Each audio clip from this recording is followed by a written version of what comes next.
চট্টগ্রাম নগরীর অধিকাংশ চামড়ার আড়ত আতুরার ডিপো এলাকায় কোরবানির ঈদে মৌসুমি ও ক্ষুদ্র ব্যবসায়ীদের কাছ থেকে চামড়া সংগ্রহ, লবণ দিয়ে প্রক্রিয়াজাতসহ ঢাকার ট্যানারিতে পাঠানো সবই করেন তারা।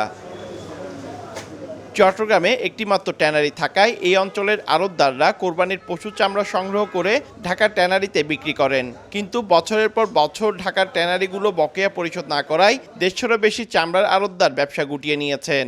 আমরা দুদিক দিয়ে লস, লবণের দিক দিয়ে লস, চামড়া দিক দিয়ে লস। যারা লবণ ব্যবসায়ী তারা সবাই সিন্ডিকেট করে এই লবণের দামটা বাড়িয়ে দেওয়া হয়েছে। ট্যানারি মালিকেরা ওরা এক গ্রুপ, টেস্টপেসার আর গ্রুপ। টেস্টপেসাররা কী করে, বুলু যদি রপ্তানি অনুমতি দেয় ওরা আজকে কিনবে, কালকে বিক্রি করে, পরশুদিন আবার কিনতে আসবে, চামড়াটা দাম বাড়বে। কোরবানির সময় প্রচণ্ড গরম থাকবে, তাই চামড়ার পচন রোধে দ্রুত চামড়া আড়তে আনার আহ্বান জানিয়েছেন চামড়া ব্যবসায়ীরা।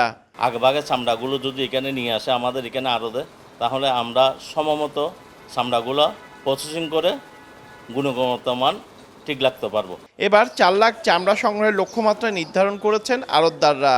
কালেকশন করার সময় চামড়াগুলি একটু ছায়াযুক্ত জায়গাতে রাখে, 4 লক্ষ পিস চামড়া সুষ্ঠুভাবে সংরক্ষণ করবেন। একসময় চট্টগ্রামে 250টির বেশি আড়ত থাকলেও বর্তমানে তার নেমে এসেছে 30টিতে।